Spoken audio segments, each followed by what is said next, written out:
उद्धार होणार आहे आणि कुणाचे मायबाप धन्य आहेत तर सुरुवात होते हितापासून. जे लोक आपल्या हिताच्या प्रती जागृत आहेत त्यांचे आई वडील धन्य आहेत, भले ते हयात असो किंवा नसो.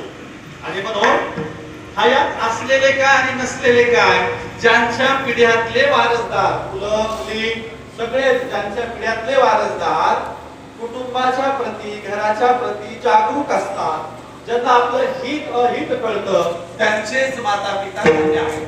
आणि म्हणून धन्य माता पिता तयाची या कुणाची या आपल्या हितात जो असे जागता. आणि म्हणून आता आपल्याला हिताच्या प्रती कुटुंबात जागृत असणं म्हणजे काय काय, नंबर 1 त्याला व्यसन असू नये, नंबर 2 त्याच्यावर वारकरी परंपरेचे संस्कार असावेत, नंबर 3 दुसऱ्याच्या प्रती त्याच्या मनात द्वेष असू नये. तुकोबारांनी सांगून ठेवले कोण्याही जीवाचा नगडो सर्व सर्वेश्वर पूजनाचे. त्याला कुणाचाही द्वेष असू नये, त्याला कुणाची त्याने निंदा करू नये. आणि हित कशाला म्हणावं, कुटुंब चालवताना उदरनिर्वाह करत असताना आपल्या पूर्वजांचा उद्धार त्याच्या हातून व्हावा असा वाटत असेल तर कुटुंबातली प्रथम गोष्ट उदरनिर्वाह आणि अर्थार्जन हे चांगल्या मार्गाने झालं पाहिजे. कुठल्या जोडून या धन उत्तम व्यवहारे उदास विचार घ्यायचे तरी. आता हे सगळं करत असताना उपकार पण सांगितले, नुसतं धन कमवायचं नाही हे चांगल्या मार्गाने, तर काय करायचं, ताकाचे तरी उपकार तुम्हाला करता आले पाहिजे. तुकोबारा काय म्हणतात, तुम्हाला मोठं दान धर्म जरी नाही करता आलं तरी काय करा, फुकाचं पाणी तरी प्या.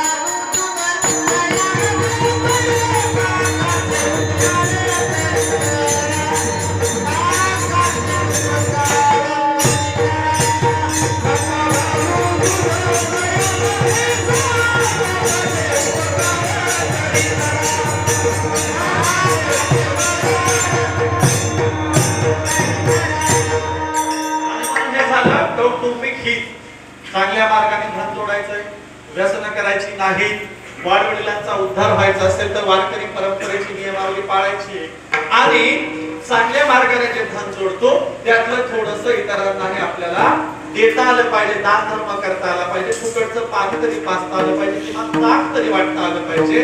अशा प्रकारचा मार्ग आमच्या संतांनी दाखवले. आणि म्हणून निरोपरा असतील तुकोबरा असतील सांगतात, मार्ग दावणी गेले आधी दयानिधी संतते तेनेची पंते चालू जाता न पडे गुंता कोठे काय. हा मार्ग आहे. या मार्गाने केल्याच्या नंतर तुमच्या आयुष्यामध्ये पिढ्यानपिढ्यांमध्ये कुठल्याही प्रकारचा गुंता पडणार नाही. सरळ साधा सोपा आहे. चांगल्या मार्गाने धन कमवा, इतरांमध्ये वाटा. आता जे चांगलं कराल त्यामुळे पिढ्यांचा पितरांचा पूर्वजांचा उद्धार होणार आहे. आता जे हित करणार असाल त्यांचे मायबाप धन्य होणार आहेत.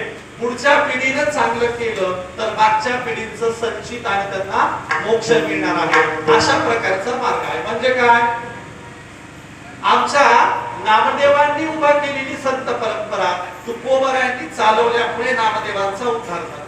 तुकोबारायांनी उभी केलेली अभंग परंपरा निळोबारायांनी चालवल्यामुळे तुकोबारायांचा उद्धार झाला. साधं सरळ सोपा. पूर्वजांचा उद्धार आताची मुलं करतात आणि आताच्या मुलांचा उद्धार त्यांची मुलं चांगली निघाली तरच होत असतो. आणि म्हणून आज हित आपण केलं तर पूर्वजांचा आमचं हित चांगलं होणार आहे. आता हित करताना प्रथम प्राधान्य कुणाला दिलं बघा. प्रथम प्राधान्य स्त्रियांना आहे. कुणी कन्यापुत्र होती ते सासरी का आधी काय झाली पाहिजे, घरात मुलगी झाली पाहिजे आणि घरात मुलगी झाली पाहिजे, गोकुळ नांदलं पाहिजे आणि म्हणून मग ही कन्या झाल्याच्या नंतर घरामध्ये पुत्र व्हावा. आमच्या घरामध्ये दोन्हीही असावं, आमचं घर भरलेलं असावं, आमच्या घरात गोकुळ नांदावं अशी आमच्या संतांची अपेक्षा. आणि म्हणून संत वारकरी परंपरेची उभारणी करताना जगाची पहिली विनेकरी कोणाला बनवतात? नामदेव महाराज कीर्तनाला उभे राहिले आणि जगातल्या पहिल्या कीर्तनाचा विना जनाबाईच्या गळ्यामध्ये दिला. जनाबाई विनेकरी उभे आहेत, नामदेव कीर्तन करतायत आणि मग इतकं कीर्तन रंगात आलं की विनेकऱ्याकडे पहिला मान असतो. आमचा विनेकरी म्हणतो, आमची जनाबाई म्हणते, ज्ञानदेवा उठा, बघा तो पांडुरंग नाचायला आहे, कीर्तन रंगात आलं, आता शेवटचा अभंग तुम्हाला म्हणायचा आहे. आणि अभंग ज्ञानेश्वर महाराजांना म्हणायला लावणारी जगातली पहिली विनेकरी जनाबाई. काय म्हणते जनाबाई? जनी म्हणे ज्ञानदेवा बोला,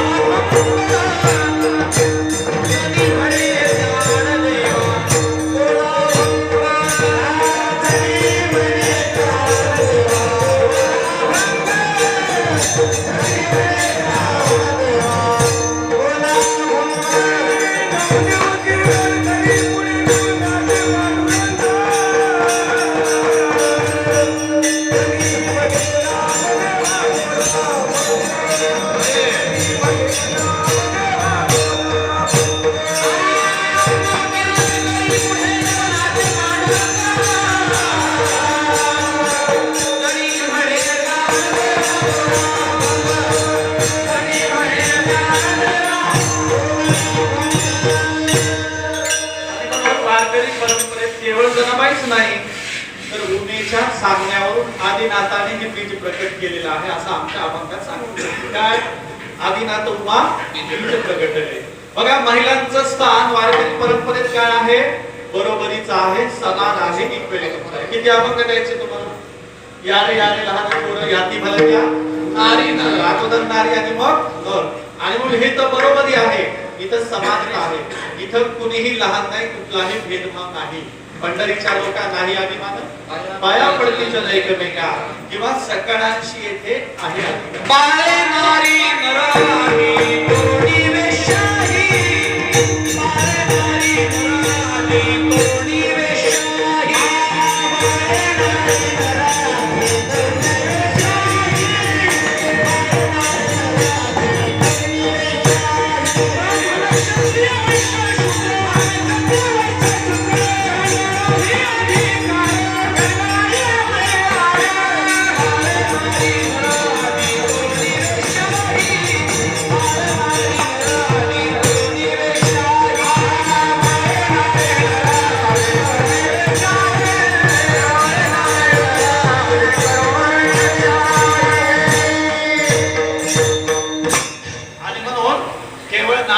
नाही तर वेश्येलाही कानोपात्रेलाही इथं आमच्याकडे बरोबरीचं स्थान आहे.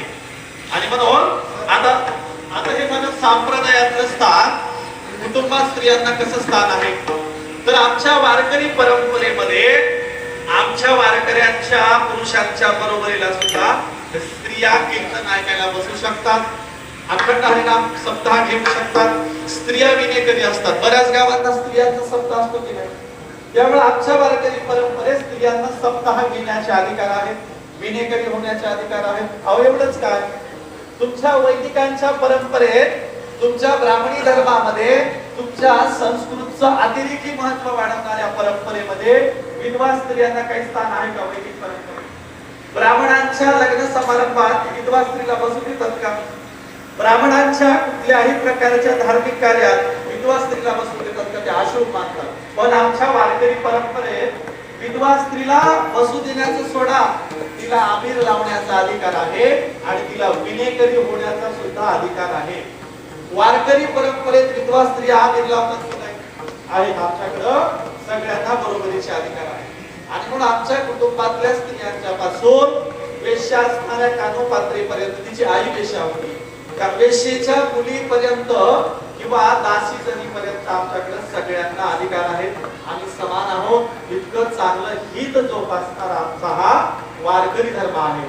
बघा आमच्या जनाबाईच्या भेटीला कबीर महाराज येऊन गेले उत्तरेतून आणि इथं बघितलं अरे साक्षात पांडुरंग जनाबाईच्या सोबत वावरत काम करतो आणि म्हणून स्त्रियांचं महत्व किती तर कबीर महाराज उत्तरेकडे गेल्यावर सांगतात जनी जनी सब कहे नामदेव की दासी कहत कबीर सुनमई साधो जनी सब संतो की काशी. अरे आमच्या सगळ्या संतांची काशी जनाबाई आहे. एवढंच काय कबीरा कबीरा क्या पुकारे जामी मागे ती एक जनी के भक्ती में बहवे लाख कबीर.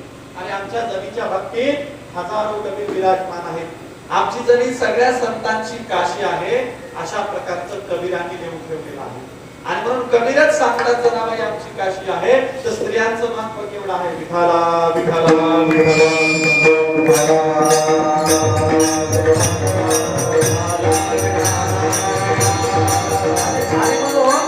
हे स्त्रियांचं महत्व आम्हाला वारकरी परंपरेचं कुटुंबामध्ये सुद्धा टिकवून ठेवायचं आहे. आणि म्हणून शिंदे कुटुंबीय सुद्धा आपल्या आईचं गोड जेवणाचा कार्यक्रम ठेवलेला आहे.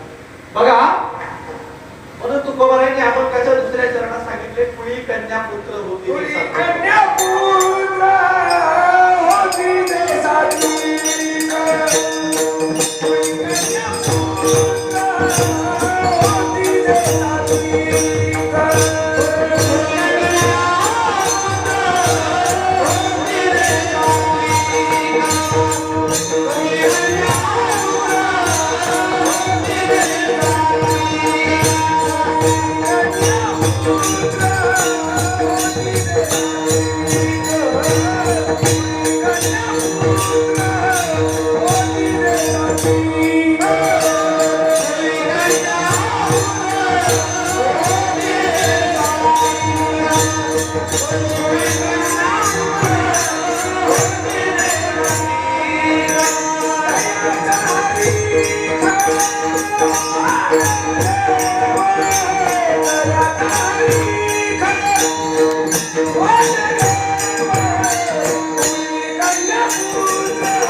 स्वतःच चांगलं करताना धन दौलत आली तर थोडंसं वाटायचं सुद्धा हे साध्या प्रकारचं सोपं हित आहे. आता कुटुंबात पुढे काय करायचंय तर तुकोबारायांनी सांगून ठेवलेलं आहे आपल्या घरावर चांगले संस्कार असावे म्हणून ज्ञानाच्या गोष्टीची उजळणी झाली पाहिजे. थोडंसं आपल्या घरादारामध्ये संस्काराचं आपल्या घरामध्ये एक वातावरण असलं पाहिजे. पण कुठलं असलं पाहिजे कारण या देशात दोन विचारधारा आहेत.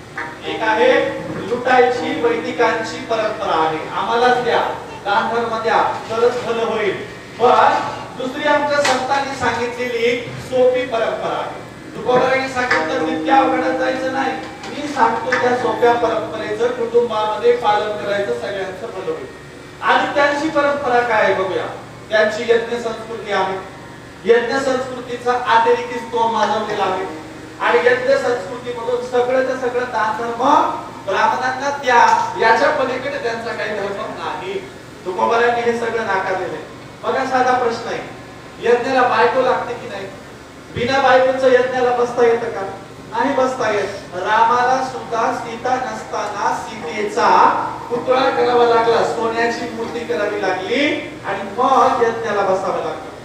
बघा आता यज्ञ संस्कृतीमध्ये बायको शिवाय काहीच पूर्ण होत नाही. नामस्मरणाला बायको लागते का बाजूला बसायला. बिना बायकोचं नामस्मरण करता येतं इतकं सोपं आहे आम्हाला दिलं. त्यांच्या यज्ञ संस्कृतीमध्ये यज्ञासाठी वेळ आणि दिशा ठरलेली आहे. कोणीकडे तोंड करून यज्ञाला बसता येतं का नाही. आणि वेळ कुठल्याही वेळेत यज्ञ करता येतो का नाही करता येत. आणि म्हणून तुकोबराकडे एवढ्या अवघडात कशाला जातात, त्याची तिथी बघा, त्याची वेळ बघा. त्याऐवजी सोप्यात सांगतो काय करायचं, हरी बोला देता हरी बोला घेता, उठता बसता हरी बोला. एवढंच काय, आमचं नामस्मरण करताना वेळेची काळाची काहीही गरज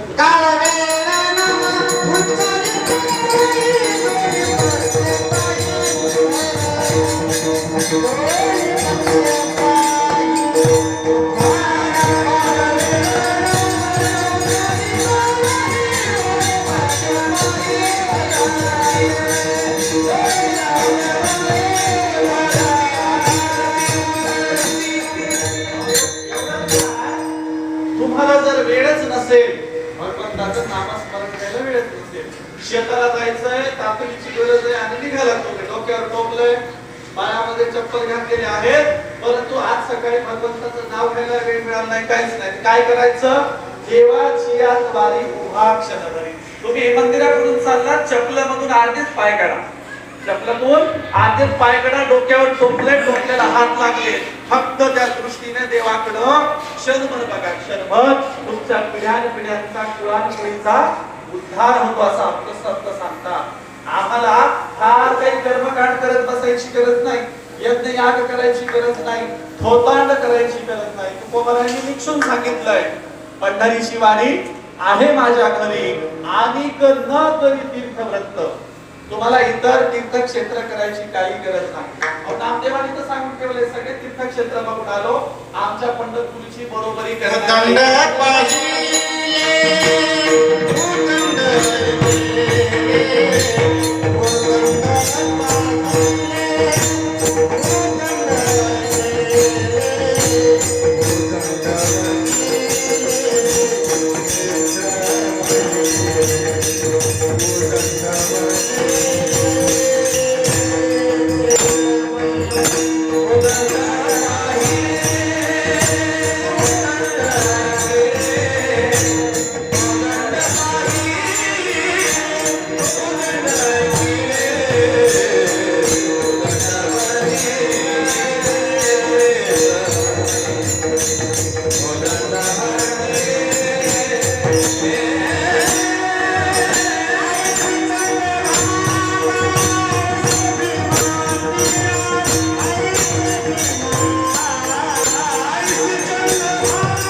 वाराणसी गया पाहिली वारिका परिणोही तुका पंढरी. एवढंच काय, नामदेव म्हणतात वेदाध्ययन करशी परिवैदिक होशी, वैष्णव ना होशी हरे जना. नामदेव काय सांगतात, आता तर वेदांताचार्याचं लय प्रयोग कुठला, की महागडी शाल खांद्यावर टाकायची, नाव लावायचं वेदांताचार्य निघाले. आमच्या संतांनी सांगितलं होतं, अहो ज्याच्या समोर साक्षात पंढरपूरचा भगवंत आहे, पांडुरंग आहे, ज्याला इतके सोपं नामस्मरणाचा भक्ती मार्ग दिलाय, त्याला वेदांताचार्य होण्याची काय गरज आहे. फार तर तू वैदिक होशील, पण वैष्णव होशील का, बिलकुल नाही होत. आणि म्हणून वेदांताचार्य लावणं आणि वेदाचं अतिरेकी महत्व सांगणं निवळ होता नाही, दुसरं काही नाही. इतकी सोपी भक्ती सोडून पुन्हा काशीकडे घटपटी मारायला कशाला जायचं. आणि आमच्या संतांनी 3 प्रकारचा भक्ती मार्ग सांगितला. पहिला प्रत्यक्ष सगुण भक्तीचा, म्हणजे कुठला, आयुष्यातून एकदा तरी पंढरपूरला जावं, चंद्रभागेत आंघोळ करावी, पुंडलिकाचं दर्शन घ्यावं, चोखामेळ्याच्या पायरीवर डोकं टेकवावं, नामदेव पायरीवरून विठ्ठलाकडे जावं, विठ्ठलाचं दर्शन घ्यावं, सोपा सगुण भक्तीचा मार्ग आहे. असं आयुष्यातून एकदा केलं तरी चालतंय, पुरतंय. एवढंच काय, पंढरपूरला जाणं नाही झालं, पण गावातून कोणीतरी पंढरपूरला चाललाय, तेव्हा जाताना त्याच्या पायावर डोकं टेकवावं. आल्यावरही त्याच्या पायावर डोकं टेकवावं. पंढरपूरला जाऊन आल्याचं पुण्य मिळतं, बरोबरीचं पुण्य आपल्या पदरामध्ये पडतं. एवढंच काय? अजून सांगतो दुसरा भक्ती मार्ग आमच्या संतांनी सांगितलं. समजा सगुण भक्ती करायला वेळ नाही मिळाला, पंढरपूरला जाता नाही आलं, प्रत्यक्ष पांडुरंग बघता नाही आला, तर घरी एकदा नामस्मरण करू शकता. नामस्मरणाच्या मार्गाने सुद्धा तुम्हाला मुक्ती मिळते. आणि मग नामस्मरणाचं प्रमाण मगाशीच सांगितलंय मी. नामस्मरणाचे 1000 प्रमाण संतांनी दिलेले आहेत. केवळ घरी बसल्याच्या नंतर नामस्मरण केलं तरीही भगवंत मिळतो. विश्वास पाहिजे, विश्वास. आपले गेलेले बीड जिल्ह्यातले इकडे महाराज एक प्रमाण एक दृष्टांत खूप चांगला सांगायची. कुठला? तर 2 वांगे कोथिंबिरीची जुडी असा एका गुरुने शिष्याला काय दिला? मंत्र दिला. काय दिला? तर एकदा काय झालं, एका गावामध्ये एक मोठा साधू संत आला. साधू संत आल्याच्या नंतर अशी गावामध्ये गुरुमंत्र घेण्यासाठी रांग लागली, रांग. आता ती रांग कुठपर्यंत आली? मेन रस्त्यावर पर्यंत आली. आणि एक जण माळव विकणारा, जो कोणी गावातला असतो माळव विकणारा, तो तिथून जात होता. तो म्हणला अख्खं आयुष्य शेती करण्यातच गेलं, माळव पिकवण्यातच गेलं, कधी कोणाच्या कीर्तनाला गेलं नाही, कोणा साधू संतांचं तोंड पाहिलं नाही. म्हणले चला कोण आलाय आणि योग्य दिसायला रांग लागली, गेला एकदा भेटूनच घेतो आणि एखादा गुरुमंत्रही घेतो. आता याच्याकडे वेळ नव्हती आणि हे जरा होतं लागीत तापट स्वभावाचं. रांगेत लागलाच नाही, डायरेक्ट साधूच्या पुढे जाऊन बोलायला. काय म्हणतो? महाराज म्हटलं मला एक मंत्र द्या. म्हणला तुम्ही आजपासून आपले गुरु म्हणला, मला पुढे जायचं. महाराज म्हणजे अरे एवढी मोठी रांग लागली, रांगेत नाही. म्हणलं आपल्याला अडवायला कोणाची टापे करू ना गावामध्ये, गावचे लोक कुठे त्याच्या नादाला लागले ते ऐकला मंत्र. मग महाराजांनी मंत्र काय दिला? महाराज म्हणजे असं ऐका जरा तापट दिसायला, लागेल दिसायला, आपल्याला दक्षिणा देण्याचं काय याच्याकडून गॅरंटीच नाही, चान्सच नाही. मग महाराजांनी घाई गडबडीत काढले 2 वांगे कोथिंबिरीची जुडी, असंच म्हणायचं. मला ठीक आहे, मला आपल्याला काय माहित मंत्र काय असतात, देवधर्म काय असतंय, कशाचं नाव घेतात, नामस्मरण काय असतं काय माहित. मला ठीक आहे. आणि मग रोज उठल्या बसल्या काय म्हणायचं? 2 वांगे कोथिंबिरीची जुडी, 2 वांगे कोथिंबिरीची जुडी, असं सारखं चालू असायचं. मग पुढच्या वर्षीची गुरु पौर्णिमा आली. योगायोगाने त्याला कळलं गेल्या वर्षी गुरु मंत्र दिलेले गुरुजी पलीकडच्या गावी आले, पण पाऊस असाच होता. पावसाचा काळ, नदी अगदी दूर थोडी भरून वाहिलेली आहे. काय करावं? हा म्हणला आता गुरुजीला तर भेटायचेच. गुरुजीमुळे आपल्या कामामध्ये बरकत आली, जरा प्रॉपर्टी चांगली वाढली, चांगलं पीक पाणी यायला लागले. मला आता गुरुजीला भेटायचं. मग संध्याकाळची वेळ होती, घोंगडी घेतली, खांद्यावर टाकली, नदीकडे नदी किनाऱ्यावर गेलाय. मला गुरुमंत्रानं भवसागर तारून जातो असं मी ऐकलंय. या गुरुमंत्रानं नदी तर पार करून जाईलच केलं, याच्यात काय अवघड आहे. घोंगडी टाकली पाण्यावर आणि मंत्र म्हणायला सुरुवात केली. काय? 2 वांगे कोथिंबिरीची जुडी आणि सर्ग पहिली. काय म्हणायला लागला? 2 वांगे कोथिंबिरीची जुडी, चलग घोंगडी पहिले तळी, असं म्हणल्याबरोबर घोंगडी पलीकडच्या तीराला गेली, उतरला गेला. गेल्याबरोबर साधूचं दर्शन घेतलं, साधूनं ओळखलं. म्हणला गेल्या वर्षीचाच नव्हे, म्हणला पुन्हा आपल्याला त्रास द्यायला आला. मग साधू म्हणले बोल तुझं काय पटकन काम आहे सांग. म्हणजे बाकीचं शिष्यगण बसतात, तुला मोकळं करतो, तुला पाठवून देतो. ते म्हणा नाही गुरुजी तुमच्यामुळेच मला लय बरकत आली, प्रॉपर्टी आली, श्रीमंती आली. आपण ठरवलेच मला गुरुजीला घरी चहा प्यायला नेल्याशिवाय थांबणार नाही. गुरुजी म्हणले मागच्या वेळेस मंत्रावर ठरवलं, आता तर मारतेच काय की मला, कारण नदीला पाणी आलं एवढं. गुरुजी म्हणला आलाच कसा रे? अहो म्हणला चला तर तरी तुमच्या गुरुमंत्राला. मग नदीच्या किनाऱ्यावर नेलं. गुरुजी म्हणले जायचं कसं? मला घोंगडीवर बसायचं, मंत्र म्हणायचा. तुम्हीच म्हणले की मंत्राने माणूस भवसागर तरून जातो. मी विचार केला मंत्राने भवसागर तरून जातो, तर मग नदी तरायला काय हरकत आहे? कसा म्हणला घोंगडी? साधूला तर घोंगडीच म्हणली, थंडी वाजायला लागली, आता काय करायचं? साधूला काय म्हणला? गुरुजी मागून माझ्या कमरेला धरायचं आणि मी मंत्र म्हणणार, घोंगडी पलीकडच्या दिशेला जाणार. समजा मंत्र मित्र चुकला, काय झालं तर दोष तुम्हाला लागेल, मंत्र तुम्ही देता म्हणला. त्यामुळे फक्त पकडून धरायचा. आता गुरुजीचा विश्वासच नाही की अशा कुठल्या मंत्राने कुणी काय नदी तरत का? गुरुजी बसायला तयार नाही, बळजबरी गुरुजीला घोंगडी बसवलं. म्हटले 2 वांगी कोथिंबिरीची जुडी, चल घोंगडी पहिलं तळी. घोंगडी खरंच पहिलं तळीला आली. गुरुजी म्हणले बापा धन्य आहे, मी तुझा गुरुजीने आजपासून तूच माझा गुरुजी. गुरुजीनं शिष्याचे पाय धरले. सांगायचं तात्पर्य काय? म्हणतात काय? विश्वास असेल तर तुम्हाला शक्यातली शक्य आणि अशक्य गोष्ट सुद्धा प्राप्त होते असं आमचे संत सांगतात. विश्वासी जो करी स्वामी वरी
भक्ती मार्ग सगुण भक्ती नाही करता नामस्मरणाची ती नाही जमत तर आमच्या संतांनी तिसरा पर्याय दिलाय कुठला माये बापे केवळ काशी देणे जावे तीर्थाशी कुंडलिके काय केले परब्रह्म उभे केले तैसा होई सावधान हृदय धरी नारायण तुका म्हणे माये बापे अवघी देवाची सोडले आणि म्हणून तिसऱ्या प्रकारची भक्तीची परमिशन आमच्याकडे आहे कुठली आई वडिलांची सेवा केली तर काशी प्रयागचं पुण्य मिळतं एवढंच काय आई वडिलांच्या पायापाशीच काशी असते असं आमच्या संतांनी सांगितलं म्हणून तीन प्रकारची भक्ती पहिली सगुण साकार विठ्ठलाची भक्ती दुसरी निर्गुण निराकार चराचरातल्या नामस्मरणाची भक्ती आणि तिसरी आमच्या आई वडिलांची भक्ती अशा प्रकारचा भक्ती मार्ग आमच्या संतांनी सोपा दिलाय त्यामुळे ब्राह्मणांनी सांगितलेलं वैदिक करायचं आम्हाला काही गरज नाही बघा ज्यांनी ज्यांच्या घरादारातच चांगलपणाने कार्यक्रम केले नाही क्रियाक्रम केले नाही ते आमच्या कुटुंबाचा येऊन काय उद्धार करणार आहे एका ब्राह्मणाच्या घरी मोठा सत्यनारायणाचा कार्यक्रम होता सत्यनारायणाचा कार्यक्रम आटोपला आणि देवबाप्पा शेताला निघाले शेतामध्ये फेरफटका मारून अर्ध्यात गेल्यावर देवबाप्पाच्या लक्षात आलं समय तशीच चालू ठेवली येताना समय काय विजवलीच नाही जुन्याच्या पितळेच्या समय एवढ्या मोठा किंवा पाव किलो सत्य आता वाया जाणार ना आपली बायको काय कार्यक्रम संपला समय काही विजवायची नाही तशी ठेवत म्हणून देवबाप्पा इतके चेकूट होते की अर्ध्यातून पायाने आले आणि गेले तर बघतात काही समय चालू बायको आपल्या अगं तुला कळतं का कार्यक्रम संपला लोक निघून गेले आता तुला समय चालू ठेवायची काय करते कोणाला दाखवायची समय बायको म्हणले आहो विसरूनच गेले म्हणजे देवबापाने समय विजवली बायको म्हणले का समय विजवण्यासाठी अर्ध्या शेतापर्यंत गेलेले वापस आले मग तुमची चप्पल किती झिजली असेल म्हणली बघा बायको नवऱ्यापेक्षा चिंगूट बायको काय म्हणते चप्पल किती झिजली असेल नवरा म्हणला तू यासारखी काय गेलेली कॅशेट नाही मला हातात चपला धरून आलो म्हणला गावापर्यंत असं एकूण एकाचं म्हणून ज्यांच्या भक्तीमध्ये विश्वासच नाही ज्यांचा देवाधर्मात विश्वास नाही ज्यांचा धर्मावर विश्वास नाही ते आमचा काय उद्धार करणार आहे म्हणून संत सांगतात शिखा सूत्र तोडी मी तुही पण मग तुझा बाधा कोणी नाही काय करायचंय शेतीचा आणि जानव्याचा संबंध तोडायचा आहे गृहस्थी जीवन जगणाऱ्यांनी शेतीचा आणि जानव्याचा संबंध तोडायचा आहे आणि संतांनी दाखवलेल्या भक्ती मार्गाने जायचं तर तुमच्या मुली कन्या पुत्राचा तुमच्या पूर्वजांचा सगळ्यांचा उद्धार होणार आहे आणि म्हणून बघा आता आम्हाला आमच्यासाठी भगवंत काय करतो तुम्ही जर खरंच भगवंताच्या भक्तीमध्ये लीन झाला खरंच तुमच्या घरामध्ये भगवंताचं नामस्मरण सुरू झालं तर देव सुद्धा तुमच्या घरादारात येतो असं आमचे संत सांगतात आणि म्हणून आता आम्हाला आमचा उद्धार करून घ्यायचा असेल तर तुकोबाला सांगतात आमच्या घरादारामध्ये किमान भागवताचं श्रवण पठण व्हावं किमान गीतेचं श्रवण पठण व्हावं आणि त्या बाबतीचे आमच्यावर संस्कार व्हावेत असं अभंगाच्या तिसऱ्या चरणामध्ये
अभंगाच्या चरणामध्ये तुकोबरायांनी श्रवण आणि चिंतन सांगितले. बघा फार महत्त्वाचा विषय आहे.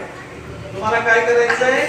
गीता भागवताचं श्रवण करायचंय आणि विठोबाचं चिंतन करायचंय. श्रवण आणि चिंतनाचं महत्त्व या अभंगाच्या चरणात तुकोबरायांनी सांगितलंय. परंतु वैदिकांच्या सारखी नुसती पोपटपंची भोगमपट्टी नाही करायची. श्रवण केल्याच्या नंतर त्याचं चिंतन करायचं. अगोदर काय आहे? श्रवण आणि मग काय आहे? चिंतन. आणि म्हणून श्रवण चिंतन केल्याच्या नंतर त्याच्या सर्वांगामध्ये त्याच्या देहामध्ये आमच्या वारकरी परंपरेच्या भागवत धर्माचं महत्त्व वाढेल. त्याला कळेल की बाबा जीवन कसं जगायचं, आम्ही इथल्या भावसागरातून करून कसं जायचं, आमच्या कुटुंबाचा, आमच्या घराचा, आमच्या पिढ्यानपिढ्यांचा उद्धार कसा करायचा, यासाठी आधी श्रवण भक्ती आणि मग चिंतन भक्ती सांगितलेली आहे. आणि या वैदिकांच्या पाठांतरानंतर पंडित म्हणतात थोडं सुख परी पाहता अवघाची मूर्ख. काय उपयोग आहे याचा? नुसतं पाठांतर करून भोकमपट्टी करून काय उपयोग झाला याचा? आणि मग तुकोबरायांनी कबीराने पण सांगितलंय, पोथी पडी पडी जगमुआ भयाना पंडित होई, 10 अक्षर पडे प्रेम के सो पंडित होई.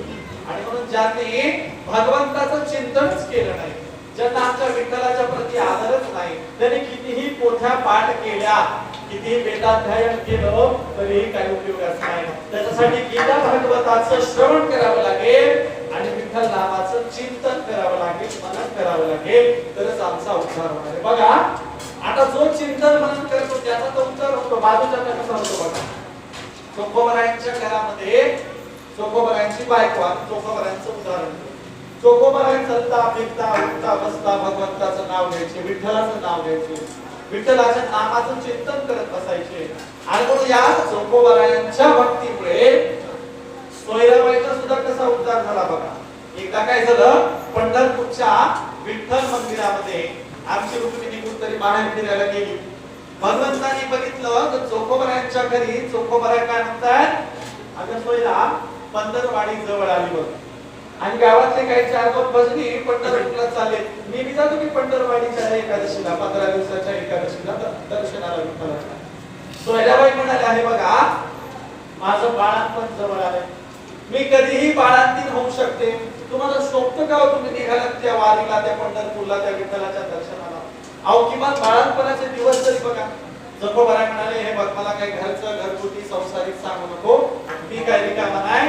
चोखोबरायांनी कुंडीचा विना काढला आणि कुंडीचा विना गळ्यात घेतला आणि विठ्ठलाचं भजन म्हणत म्हणत दरवाजाच्या बाहेर पडायला लागले. सोयराबाई मोठ्याने काय म्हणाल्या, तुमचा काय तो विठ्ठल काळतोंडा येणार आहे काय माझ्या बाळांपणाला? कोण बाळांपण करणार? तुमचा पांडुरंग येणार का? निघाले बाळांपणाला. तेव्हा चोखोबरायांनी काहीच म्हणाले नाही, नुसतं मागे वळून बघितलं, हसले आणि विना घेऊन निघाले. आमच्या पांडुरंगानं पंढरपुरातून विटेवरून ऐकलं आणि पांडुरंगानं विटेवरून उडी मारली. उडी मारल्याबरोबर काय सुरू केलं? स्त्री वेश धारण करायला सुरुवात केली. तुम्हाला सगळे अवतार अक्षरशः तोंड पाडले. तुम्हाला माहितीये, कक्ष माहितीये, सगळे भगवंताचे 10-12 अवतार सगळे माहिती. पण स्त्री वेश धारण केलेला भगवंताचा हा अनोखा अवतार मात्र तुम्हाला फारसा लोकांनी सांगितला नाही. आमच्या भगवंताने पहिल्यांदा स्त्री वेश धारण केला. अगदी सुंदर सावळ्या रंगाची स्त्री धारण आमचं भगवंत. पायामध्ये बाजूबंद घातले, पायामध्ये पायातले तोळे घातले, काष्ट्याचा अगदी सुंदर असा त्या काळातलं नऊवारी साडीतलं लुगडं नेसलं, लांब हळचं ब्लाऊज घातलं. आमच्या भगवंताने दागिने अंगावर घातले आणि दोन्ही पिशव्या भरून सामान घेऊन आमचे भगवंत निघायला तयार झाले. अगदी कमरेला पिऱ्या कोसायला लागल्याबरोबर रुक्मिणी मंदिरात धावत आले आणि भगवंताचं तोंड विटेकडे होतं. काय करावं? रुक्मिणीला वाटलं कोणीतरी परकी बाई दुसरी विटेपर्यंत आगा आगा मनात रुक्मिणी मंदिरात आली आणि दंडाला बाहेर घेऊन ओढायला लागली. तर बघतात काय, हे तर आमचे मालकच दिसायले. रुक्मिणी म्हणाली, भगवंताय काय सोम केले, कुणासाठी सोम केले, असं कसं काय घड्या? तेव्हा पांडुरंग भगवंत हळूहळू सांगायला लागले, हे बघ रुक्मिणी काय झालंय, तिकडे सोयराबाई कळा द्यायला लागले, तिचं बाळंतपण जवळ आलंय आणि हा चोखा बक्की चोखा मेळा माझ्या दर्शनाला पंढरपूरला निघाला. मग रुक्मिणी म्हणते, मग भगवंत तुम्ही काय ठरवलं? भगवंत म्हणाले, आता मलाच सोयराबाईच्या बाळंतपणाला जावं लागणार आहे. रुक्मिणी म्हणाली, भगवंता तुमचं पृथ्वी उचलणं मला अवतारात सोपं आहे हो, मला अवतारात पृथ्वी उचलणं सोपं आहे, पण बाळंतपण करणं काही बायची कामं बायला जमतील, तुम्हाला कोणतंही कामं जमणार आहेत. आणि मग काय करावं? रुक्मिणी म्हणाली आणा त्या पिशव्या, मी जाते बाळांपण करायला. भगवंत म्हणाला रुक्मिणी अगं तुझं वागणं असं थोड्या तारखानं त्या लेकराच्या गळ्याला नख लागला आंघोळ करताना तर काय करावं? त्यामुळे तुझ्यावर काही माझा विश्वास नाही नीट जाणार. भगवंताने कोणी पिशव्या घेतल्या, मंगळवेड्याच्या वेशीत उतरले आणि गावामध्ये चर्चा सुरू झाली. इतकी सुंदर सावळ्या रंगाची स्त्री कोणाकडे आली आहे? वाड्यावरचे सगळे देशमुख म्हणायला लागले खालच्या आणि पाटलाकडे आली असं. भगवंत पिशव्या घेऊन अगदी वाकत सुकत देशमुख गल्ली गेली, पाटील गल्ली गेली. लोक म्हणाले कुंभारवाड्यात आली असेल. कुंभारवाडा गेला, चामारवाडा गेला, पुढे गेले. लोक म्हणले कुणाकडे आले असेल. सगळ्यांचं लक्ष लागलं आसप्रशांच्या वस्तीत महारवाड्यामध्ये भगवंत शिरले. शिरल्याच्या बरोबर दुसऱ्या तिसऱ्या घराला दरवाजावर थाप दिली. वहिनी वहिनी उघडा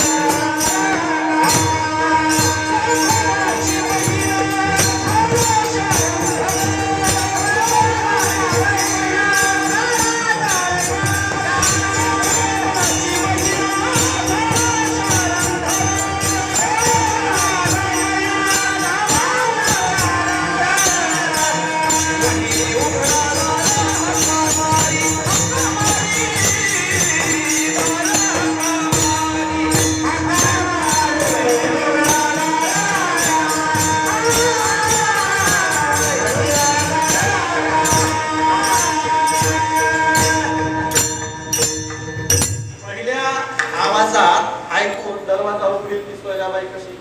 सोयराबाई उघडला असं शेजारी कोणी पाहिजे नसेल. पुन्हा आवाज दिला अगं वहिनी दार उघड. सोयराबाईने जरासा दरवाजा उघडला, फाटीतून बघितलं लक्क प्रकाश घरात पडलाय. सुंदर सावळ्या रंगाची स्त्री अंगभर दागिने, हातात पिशव्या वाकाळलेली आहे. सोयराबाईने दरवाजा न उघडताच फाटीतून सांगितलं रस्ता चुकल्यात काय की दुसरीकडे जायचं असेल कोण पाहिजे तुम्हाला? अगं आत तर घेशील की नाही? मदत घे सांगते तुला सगळं. काय करावं? सोयराबाईने दरवाजा उघडला, भगवंत मदत आले आणि जमिनीवर बसून सारवलेल्या घरात पिशव्यामधलं एक एक एक एक सामान काढता काढता भगवंतांनी सांगायला सुरुवात केली. काय म्हणाले भगवंत? अगं मी तुझ्या मालकाची बहीण आहे, तुझ्या मालकाची बहीण आहे असं म्हणता म्हणता बुद्धीचं सामान काढलंय, लेकराला बाळा ते काढले, सगळं बाळांपणाचं सामान काढणं सुरू आहे. अहो पण माझ्या मालकाने कधी सांगितलं नाही मला आणखीन एक बहीण आहे, दुसरी बहीण आहे म्हणून. कसं सांगितलं? काय सांगायचं? का नाही सांगितलं? मी तुझ्या मालकाला न विचारता एक जणांसोबत निघून गेलतो. अहो असं कसं काय बोलता? खरंच गेलते. कुठे गेलता? द्वारकेला निघून गेलते, द्वारकेला. बरं मग आता द्वारकेहून आलात का? नाही, तिथेही नांदले नाही, आता पंढरपुरात आहे, दुसरं घर केलं. असं कसं डायरेक्ट बोलता? अगं खरंच, म्हणून आमचं तुझ्या घराचं काही जमायचं नाही. बरं पंढरपुरात कुठे राहता? चंद्रभागेच्या वर आमचा लय मोठा वाडा आहे, बंगला आहे, त्या बंगल्यात राहते, वाड्यात राहते. बरं मग तुम्हाला कसं कळलं माझं बाळांपण जवळ आले? अगं दिंडीला तुझा नवरा चालला होता आणि सगळ्या महिला पाय धुवायला आल्या. मग मी बी आले तर बघते काय दादाचे, दादा जवळ विना होता. मग दादा म्हणला आता आधीच इथं पाय धुवायला जा जरा मंगळवेढ्यात आणि सोयराबाईचं बाळांपण कर. म्हणून आता नाही कसं म्हणा, विनेकऱ्यानं दिलेला शब्द आहे आणि म्हणून आले म्हणली तुझं बाळांपण करायचं. सोयराबाईला काही पटच ना, पण आता घुसली घरामध्ये इतकं सामान काढले पिशव्या काय करा? सोयराबाई म्हणली राहू दे, आल्यावर मालकाच्या समोर खरं खोटं करता येईल. आणि इतकं सामान आणलं कोणाला नकोय. बाळांपण सुरू झालं. चौथ्या पाचव्या दिवशी आमची सोयराबाई बाळांतीन झाली.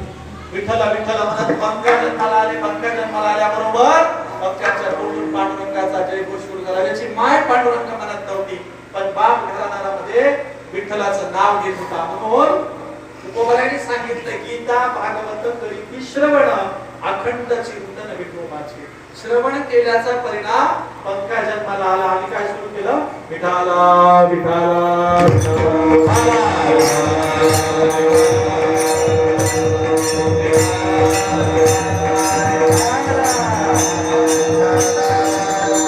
विठ्ठलाचं नामस्मरण घरात सुरू झालं. सोयराबाईंना हापकूनच गेली म्हणली बापाच्याच मार्गाने जन्माला बरोबर निघालाय म्हणली काय नाही घराची धूळ घालायचं आता. सोयराबाईंना अगदी ती ताई होऊन आलेली आपल्या नवऱ्याची बहीण तिच्यासोबत संवाद सुरू केला. पण पांडुरंगाने ठरवले जास्त सांगायचं नाही. तिनं लयच कुत्र्या केल्या तर पंढरपूर पर्यंत जायची विचारायला. आणि पांडुरंग लपवायला सोयला बाईनच विचारायचे, मग तुम्ही कुठं होता, इतके वर्ष काय केलं, कसं राहिलं. असं बघता बघता 15 दिवस झाले. चोखोबारांनी विचार केला, समजा इथं बाळापण झालं नसल आणि गेलो तर आपल्याला सगळं करावं लागेल, त्यापेक्षा न गेलो. चोखोबाने ठरवलं अजून 15 दिवस पंढरपुरातच राहायचं. पुन्हा 15 दिवशीची सोयराबाईची सेवा कोणावर आली, पुन्हा पांडुरंगावर आली. भगवंत म्हणला असा कसा चोखोबा आहेस रे, पुन्हा आणखीन 15 दिवस माझ्या बाळपणामध्ये वाढ केली, पुन्हा 15 दिवस सोयराबाईची सेवा केली. कुणी, भगवंताने आपल्या नवऱ्याच्या बायकोचं रूप घेऊन. आणि मग 15 दिवसानंतर अंगणामध्ये चोखोबा आले. अंगणात लेकरू खेळायला बघितलं. चोखोबा आले आले कसं काय आलं, कुणी केलं हे सगळं, छानच आहे, सुंदर आहे असं म्हणत बायकोला चोखोबा आहे बोलायला लागले. म्हणाले अगं तुझं बाळपण कोणी केलं. मग आज सोयराबाई म्हणाले बघा अहो जाताना तुम्हीच व्यवस्था करून गेला आणि पुन्हा विचारतात कुणी केलं, तुमची बहीणच तुम्ही पाठवली की. चोखोबा म्हणाले अगं माझी बहीण तिकडे लांब राहते विदर्भामध्ये मेहुण राजाला, तिची माझी गाठभेट होण्याचा प्रश्नच नाही. आणि तितक्या लांबून तिथं केवळ बाळपणासाठी येण्याचाही प्रश्न नाही. कुणाबद्दल बोलते, दुसरी बहीणच नाही मला. तेव्हा चोखोबाला सोयराबाई म्हणाल्या वंश जरा बाहेर या आणि तुमच्या भावाला बोला, बघा तुमचा भाऊ अजूनही ओळख द्यायला तयार नाही. चोखोबा म्हणाले अगं वंश म्हणून कुणाला बोलतेस. नाही म्हणजे आता दूध का दूध पाणी का पाणीच करते, थांबा तुमच्या बहिणीला पुढे आणून बोलते. चोखोबांची बायको सोयराबाई मधल्या खोलीत गेली. दोन्ही तिने खोल्या बघितल्या, मदत कोणीच नाही. पुन्हा बाहेर आली. आहो म्हणाले अगं तुमची बहीण होती गेली असेल शेजारी पाजारी, आणि ते बोलून थांबा. चोखोबा म्हणाले काहीतरी गप्पला खोलीत होतीये, आधी मला सांग नाव काय सांगितलं. ती म्हणाली तिने नाव सांगितलं मिठाई म्हणून. बरं कुठली म्हणून सांगितलं. ती म्हणजे आधी तू आरकेला होते नांदले नाही, आता पंढरपुरात राहते. अगं चांडाळी माझ्या पांडुरंगाकडून बाळापण करून घेतलंस, 15 दोन्ही 30 दिवस तो राहिला तरी तुला अक्कल आली नाही का की हा भगवंत आहे म्हणून. आणि आता सांगते मग तुमची बहीण आहे. अरे अरे अरे मला बघायला मिळालं नाही, मी तिथं हेलपाटे मारीत गेलो आणि तो तुझं इथं बाळापण करत होता. म्हणून विश्वास, श्रद्धा आणि श्रवण भक्तीचा परिणाम म्हणून भगवंत सोयराबाईच्या बाळापणाला आले होते. हा आमच्या भगवंताने घेतलेला स्त्री वेश आहे, स्त्री वेश. आणि म्हणून आमच्या परंपरेमध्ये विटाळ सुद्धा मानलेला नाही. बघा स्त्रियांचं बाळापण विटाळ असतो आणि ब्राह्मण वैदिक धर्माने अस्पृश्यतेला सुद्धा विटाळ मानलेला आहे. आमचा भगवंत अस्पृश्य स्त्रीचं बाळापण करायला जातो आणि आमचा भगवंत बाळापण करूनही विटाळ पाळत नाही. म्हणून आमचं सोयराबाईंनी सांगितलं देहाशी विटाळ, शस्त्राशी विटाळ. विटाळाच्या शिवाय कोण जन्माला आलेला आहे, तेव्हा आम्हाला तुम्ही अस्पृश्य म्हणू नका, आम्हाला विटाळग्रस्त म्हणू नका, असा आमच्या चोखोबारांचा सुद्धा प्रश्न होता. चोखोबारा काय म्हणायचे, धाव पाव विठू आता चालू नको मंद, बडवे मज मारती काय अपराध. आम्ही केवळ अस्पृश्याच्या घरात जन्माला आलो म्हणून आमचा अपराध आहे का, तर असा अपराध असेल तर भगवंत आम्हाला नाही पाहिजे तुझी भक्ती, असा आमच्या तुकोबांच्या मुलांनी सुद्धा प्रश्न केलेला आहे. आमचे तुकोबारा सुद्धा म्हणतात, हे भक्त पांडुरंगा तू जर अपराधाविन बळीराजाला पातळ्यात घालत असतील तर आम्ही वामन असून तुझा अवतार मानणार नाही. आम्ही कुणाला मानणार, बळीराजालाच मानणार. हरी तू निष्ठुर निर्गुण नाही माया बहु कठीण, नवे ते करसियान कवणे नाही केले ते, बळी सर्वस्वे उदार जेणे उभारीला कर, करुणी कहर तू पाताळी घातला. जनाबाई काय म्हणते, पुण्यवंत पाताळी किनेला, कीर्तिमानाचा अपमान केला, तुझा दरबार बंद झाला. हे बघ तुझ्या दरबारात असं अधर्म होणार असेल तर मी तुला शिव्या देते, शिव्या. अशा आमच्या जनाबाईची आणि म्हणून समतेची बाजू घेणारी आमची वारकऱ्यांची परंपरा आहे. आणि या वारकऱ्यांच्या परंपरेमध्ये गीता भागवताचं श्रवण आणि चिंतन झालं पाहिजे असं आमच्या पांडुरंगाने सांगितलेलं आहे. विठाला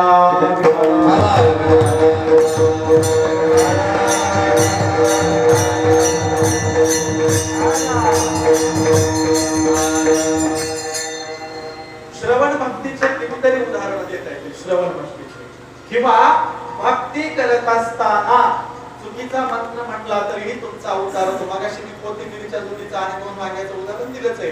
पण तुम्हाला पूर्वजांचं रामायण भारतातलं उदाहरण द्यायचं असेल तर नारदाने ज्या वाल्मिकीला वाल्या कोळ्याला मंत्र दिला होता राम राम, पण त्याला मरेपर्यंत राम राम मंत्र झाला नाही. ते काय म्हणला, मरा मरा मरा मरा मरा म्हणून सुद्धा वाल्याचा काय झाला, वाल्मिक ऋषी झाला, वाल्या पोळ्याचा वाल्मिक ऋषी झाला. मंत्र चुकला तरी आमच्याकडे पाप लागत नाही. आणि वैदिकांच्याकडे मंत्र चुकल्यावर सुद्धा घोर पाप असतं. अशी वैदिकांची ब्राह्मणांची वर्ण व्यवस्था आहे. तुकोबारायांनी सांगितलं असलं काही चालणार नाही. बघा ब्राह्मणांच्या पाप पुण्याच्या व्याख्या काय आहे? ब्राह्मणांना दान दक्षिणा देणं म्हणजे काय? पुण्य. पुण्य तुमच्याकडे सांगतात की नाही? ब्राह्मणांना दान दक्षिणा दिलं की पुण्य. आणि ब्राह्मणांची निंदा केली की काय असतं? ब्रह्मनिंदा, पाप सांगितले, पाप. तुकोबाराय म्हणतात असं काही नसतं. तुकोबारायांची पाप पुण्याची व्याख्या बघा. तुकोबाराय म्हणतात परोपकार ते पुण्य. पुण्य ते परोपकार, पाप ते परपीडा, आणि कने नो जोडा दुनियाची, आणि कने नो जोडा दुनियाची. पुण्य ते परोपकार, पाप ते परपीडा, आणि कने नो जोडा दुनियाची. परोपकार करणे हे जगातलं सगळ्यात मोठं पुण्य. आणि दुसऱ्यांची पीडा देणे, दुसऱ्यांना त्रास देणे हे पाप आहे. पाप पुण्याच्या व्याख्येचा आणि ब्राह्मणांनी दिलेला दान धर्माचा काही संबंध नाही. आणि म्हणून तुकोबारायांनी सांगितलं जे कालांतरे गांधले त्याशी म्हणे जो आपुले, देव तोची ओळखावा साधू तेथेची जाणावा, किंवा साधू तोची ओळखावा देव तेथेची जाणावा. बघा आमच्या तुकोबारायांनी आणखी सांगितलं तुका म्हणे तोची संत सोशी जगाचे आधार. जो जगाचे आधार शोधतो सर्वभूती दया साधू म्हणावे ऐसिया, साधू म्हणावे ऐसिया, साधू म्हणावे ऐसिया. सर्वभूती दया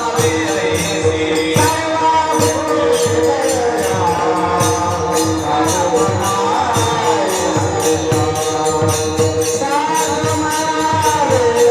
ऐसिया, साधू म्हणावे ऐसिया.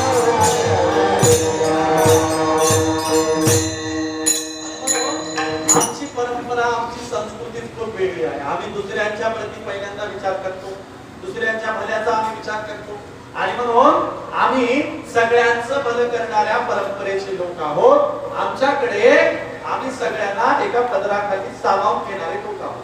आणि म्हणून वैदिकांच्या विरोधातली नामस्मरणाची वारकरी संस्कृती, भागवत धर्माची संस्कृती आमची. अहो चंद्रभागेच्या घाटावर फिरताना नामदेवांनी ठरवलं हे काय? परतल्या श्रुती म्हणती नेती नेती आम्हा गाता गीती सापडले. आम्हा सापडल्यावर मग करू भागवत धर्म. हा आमचा भागवत धर्म आहे, तो आम्ही पुढे चालवणार आहोत. आम्हाला तुमच्या वैदिकांच्या, संस्कृतच्या, ब्राह्मणांच्या, ब्राह्मण धर्माशी काय घेणं देणं नाही. आम्ही आता पांडुरंगालाच प्रेरणा मानून हा भागवत धर्म चालवणार आहोत. त्यासाठी नामदेवांनी शतकोटी अभंग निर्मितीचा संकल्प सोडला आणि तो संकल्प पुढे तुकोबारायांनी पूर्ण केला. नामदेवी केले स्वप्नामाची जागे सगळे पांडुरंगे येऊन या, सांगितले काम करावे कवित्व वावगे निमित्त पूर्ण. एवढंच काय? प्रमाणांची संख्या सांगितली, अभंग कसा असावा, प्रमाण कसे घ्यावेत सांगितलं. उरले ते शेवटी आणि म्हणून अशा पद्धतीने तुकोबारायांनी नामदेवरायांचा उरलेला संकल्प पूर्ण केला. शतकोटी अभंग निर्मिती केली आणि आमच्या भागवत धर्माला व्यापक अधिष्ठान देण्याचं काम जगत वंद्य जगद्गुरु तुकोबारायांनी केलं. आणि हे का केलं? तर ज्यांनी ज्ञान, ज्यांनी या देशाची मोठी परंपरा लपून ठेवली, कुठीत केली, एखाद्याकडे गाडग्या पडक्यात लपून ठेवावी, त्याप्रमाणे वैदिकांनी, ब्राह्मणांनी, वर्णाश्रम धर्माच्या लोकांनी हे ज्ञान फक्त आणि फक्त बंदिस्त करायचं काम केलं. आमच्या संतांनी सगळ्यांना वाटून टाकलं. आणि म्हणून ज्यांच्या घरी कुणीतरी गेल्याच्या नंतर श्रवण कथेचं, कीर्तनाचं, भागवताचं आयोजन होतं, तेच खऱ्या अर्थाने संतांचे वारसदार आहेत, तेच खऱ्या अर्थाने मोक्षाचे वारसदार आहेत, तेच खऱ्या अर्थाने त्यांच्या घराचा, पुढीचा, पिढ्यानपिढ्यांचा उद्धार होणार आहे. कारण जगातली सगळ्यात सर्वश्रेष्ठ कोणती परंपरा असेल तर कीर्तन परंपरा. आणि वर्ष श्राद्धाला किंवा गोड जेवणाला कीर्तनाचं, भागवताचं, श्रवण भक्तीचं आयोजन करणं हे सगळ्यात मोठं पुण्य आहे, सगळ्यात मोठं काम आहे, असं आमच्या संतांनी सांगितलं. पण आता आम्हाला ठरवून घ्यायचंय की आमचं खरं निकल कोणतं आणि घुसखोरीतलं कोणतं. तुम्ही म्हणाल घुसखोरीतलं कसं काय? साधा प्रश्न आहे. तुमच्याकडं कोणी गेल्याच्या नंतर स्वर्गवासी म्हणतात का कैलासवासी म्हणतात? काय म्हणतात तुमच्याकडे? स्वर्गवासी की कैलासवासी? कैलासवासी. स्वर्गवासी कोणाकडे म्हणतात का? आपल्या भागात असेल. काही ठिकाणी गेल्याच्या नंतर स्वर्गवासी म्हणतात, आपल्याकडे काय म्हणतात? कैलासवासी. तुम्ही म्हणाल काय होते, काय नाही होते, काय बिघडते का? प्रश्न हा संस्कृतीचा, धर्माचा, आपल्या परंपरेचा असतो. कैलासवासी म्हणजे कैलासाच्या महादेवाच्या पायाकडे जाणं, महादेवाच्या मार्गाने जाणे, पूर्वजांच्या मार्गाने जाणे. आता वारकऱ्यांनी कैलासवासी लावावं की नाही लावावं? लावलं पाहिजे. आदिनाथ उमा बीज प्रगटले म्हणतो. तो आदिनाथ म्हणजे कोण आहे? महादेवच आहे, कैलासच आहे, शिवच आहे, ज्याला शंकरही म्हणता येईल, भोळा सामही म्हणता येईल, त्याची हजारो नाव आहेत. तो कैलासच आहे. म्हणून कैलासवासी म्हणजे आम्ही आमच्या भागवत धर्माच्या मार्गाने शिवाच्या पायापर्यंत, शंकराच्या पायापर्यंत जाणं. आता स्वर्गवासी म्हणजे काय बघूया. पहिल्यांदा स्वर्गात काय असतं ते तर पाहिलं पाहिजे. स्वर्गामध्ये काय काय असतं? तर स्वर्गात असतात इंद्र असतो, अप्सरा असतात. इंद्राच्या समोर रंभा उर्वशी नेमक्या नाचायलेल्या असतात. पण आमच्या संतांनी स्वर्गाबद्दलचं आकर्षण ठेवलंच नाही. मुळात तर संत म्हणतात मोक्ष हा इथे असतो. जन्माला आला तर चांगलं जीवन जगणे हाच मोक्ष असतो. आम्हाला स्वर्गही नको आणि आम्हाला ते वरचं प्रलोभनही नको असं आमच्या संतांनी सांगितलंय. त्यामुळे इंद्र दरबारातल्या नाचणाऱ्या डान्स बारला जाणारं नाव कशाला लावायचं? स्वर्गवासी. आम्ही फार तर कैलासवासीच लावलं पाहिजे. हा आमच्या संस्कृतीचा, भागवत धर्माचा आमचा शेवटचा मार्ग आहे. त्या मार्गाने आम्ही कैलासाकडे निघालेलो आहोत. आणि म्हणून आता आम्ही आमचा धर्म शुद्ध करून घेतला पाहिजे. तुकोबारायांनी सांगितलंय, काय म्हणाले आहेत की आता आम्ही आमचा धर्म शुद्ध करणार. असं करताना तीक्ष्ण उत्तर द्यावे लागले तरी चालतील. असं करताना भीडभाड सुद्धा ठेवणार नाही. असं करताना आम्ही कुणाचाही कुलाहीचा सुद्धा बाळगणार नाही किंवा सत्यासत्याशी म्हणे केले ग्वाही मानिले नाही. बहुमता तुका म्हणे सत्य सांगो, येतील रागे तरी येऊ. तुम्हाला राग आला तरी चालेल, पण आम्ही सत्याचा मार्ग सोडणार नाही. अशी आमची भागवत धर्माची परंपरा तुकोबाराय सांगतात. आणि म्हणून आपण आता अभंगाच्या शेवटच्या चरणाकडे जाऊ. तुका म्हणे माझा भारताची सेवा, तुका म्हणे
त्यांचं अंगण झाडून काढेल, माझ्या हाडाची चप्पल करेल, त्यांची सेवा करेल, त्यांचा दास होईल, असं अनेक अभंगात सांगितलंय.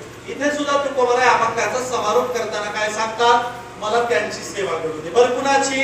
तर आपण इतकं सगळं वर्णन केले, विश्लेषण केले त्यांची. त्यांची म्हणजे कुणाची? आणखीन सोपं सांगतो. जे कौटुंबिक जीवन चांगलं जगतात, जे कुटुंबामध्ये हिताचा अहिताचा विचार करतात, हित साधत असताना कुणाचं नुकसान करत नाही, हित साधत असताना दुसऱ्याचंही भलं व्हावं असा विचार करतात, ज्यांच्या घरात व्यसन नाही, ज्यांच्या घरात श्रवण भक्ती आहे, ज्यांच्या घरामध्ये गीता भागवताचं चिंतन श्रवण सुद्धा होतं, ज्यांच्याकडे विठ्ठलाचा पांडुरंगाचा वारसा आहे आणि ज्यांच्या घरातल्या कुळांवर, त्या मुलांवर, मुलगी मुलीवर चांगले संस्कार होतात, ज्यांचे आई वडील चांगल्या प्रकारचे संस्कार करतात, अशांची मला सेवा घडू दे असं तुकोबाराय सांगतात.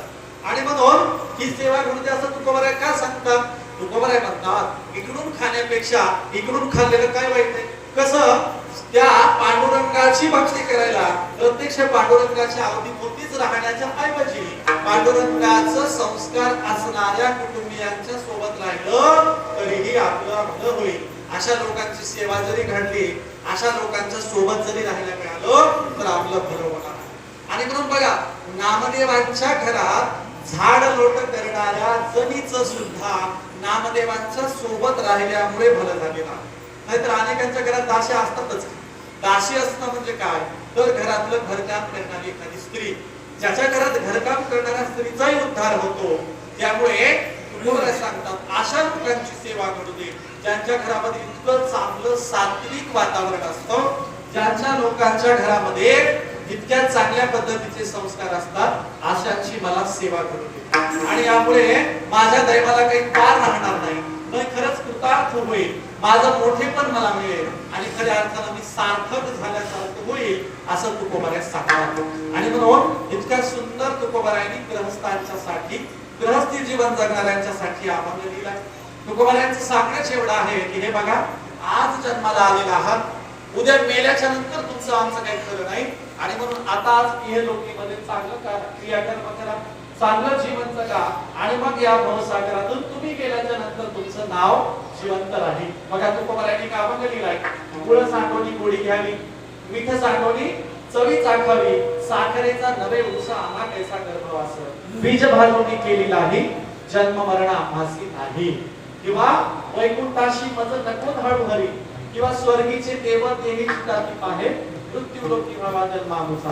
आणि हे जीवन आम्हाला चांगलं जगता यावं यासाठी देवा सद्बुद्धी दे. हे जीवन जगताना आमच्याकडून कुठली चूक होणार नाही याची काळजी घे. अशा प्रकारचं वर्णन विवेचन तुकोबरायांनी या अभंगामध्ये केलेलं आहे. आणि म्हणून जाताना एवढंच सांगेल की बघा, आम्हाला सांगितलेल्या परंपरेचं आचरण करायचं, नुसतं ऐकायचं नाही. कीर्तन ऐकून ऐकून आमच्या पिढ्याने पिढ्या गेल्या, पण आचरणात मात्र आम्ही कमी पडलो. एक निर्लज्ज होता बघा, निर्लज्ज तिजोरी फोडायला चालला, मोठा हातोडा वगैरे घेऊन गेला, तिजोरी फोडणार, तिजोरी हातोडा मारणार, तोच त्याला तिथं पाठी दिसला. आणि पाठीवर लिहिलेलं होतं, कृपया तिजोरीवर अवजड वस्तूंचा आपला हात करू नये, तिजोरी मोडली फुटली तर तिचा उपयोग व्हायचा नाही. याला वाटलं कशाला मध्यरात्री खाग्या ठोकी करायची. यानं तिजोरी फोडण्याऐवजी तिथं लिहिलं होतं, लाल रंगाचं बटन दाबा म्हणजे तिजोरी आपोआप उघडेल. यानं लाल रंगाचं बटन दाबलं, तो ऐकवाय वाजलं, पोलीसची गाडी आली, पकडून घेऊन गेली. आता तरी गप्प बसवली नाही. पोलीसवाल्याला म्हणजे आपली लय दिवसाची इच्छा होती पोलीसच्या गाडीत पुढच्या तोंडाला बसवावं. पोलीसवाले म्हणजे पकडलं ते गेलं कोणीकडे, म्हणजे त्याला गाडीत बसायला मारणार त्याला पकडून पोलीसवाल्यांनी. याला म्हणतात निर्लज्ज. किती सांगितलं तरी करायचं तेच करणार. हा निर्लज्ज जेलमध्ये गेला. जेलर म्हणले, या जावई बापू पहिल्यांदाच यायले वाटतं. हा मला नेहमीच येतो, पण मेवण्याची भेट पहिल्यांदाच व्हायली. जेलर म्हणले, तू तर मलाच मेवणा करून टाकला. जेल मधून जाताना जेलर म्हणले, आता इथून गेल्या चांगलं वागावं, चांगलं बोलावं, एकमेकांशी चांगलं राहावं. सांग बरं, इथून गेल्यावर काय करशील. हा म्हणला, गेल्याबरोबर बॅटरी विकत घेणार. जेलर म्हणले, कशाला. हा म्हणला, त्या जाडपूर बाईच्या घरामध्ये चोरी करताना चुकून रेडिओचं बटन दबलं म्हणला, आणि हात पकडलं. आता बॅटरी घेऊन सिस्टमॅटिक चोरी करतात. निर्लज्जाला काय, किती भक्ती परंपरा सांगा, वारकरी संप्रदाय सांगा, काही सांगा, काहीही फरक पडत नाही. म्हणून आम्हाला अशा प्रकारचं वागायचं नाही, आम्हाला चांगल्या प्रकारचं वागायचंय. यासाठीच हा अभंग घेतला होता. एकदा आपण भजन करूया.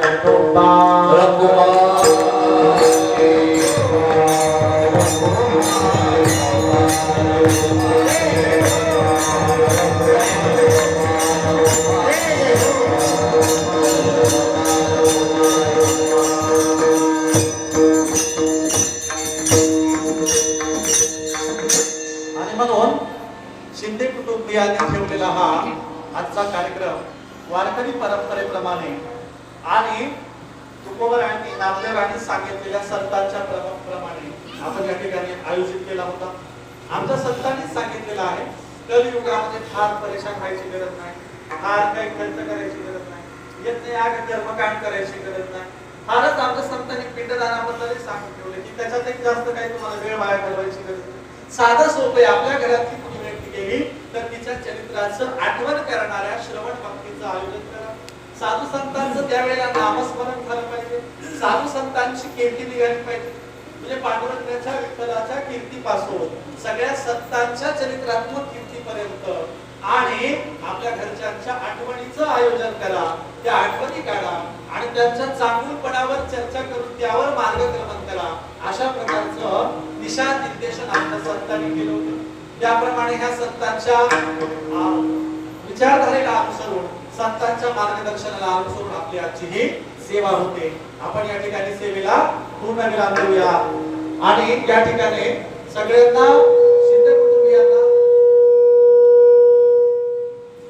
शिंदे कुटुंबियांना या सगळ्या सेवेबद्दल त्यांचं पुन्हा अभिनंदन करतो. त्यांच्या कुटुंबियांना सगळ्यांना दीर्घायुष्य लाभावं अशी मी या ठिकाणी भगवंताच्या चरणी प्रार्थना करतो. जय विठ्ठल, जय जय विठ्ठल. ज्ञानेश्वर माऊली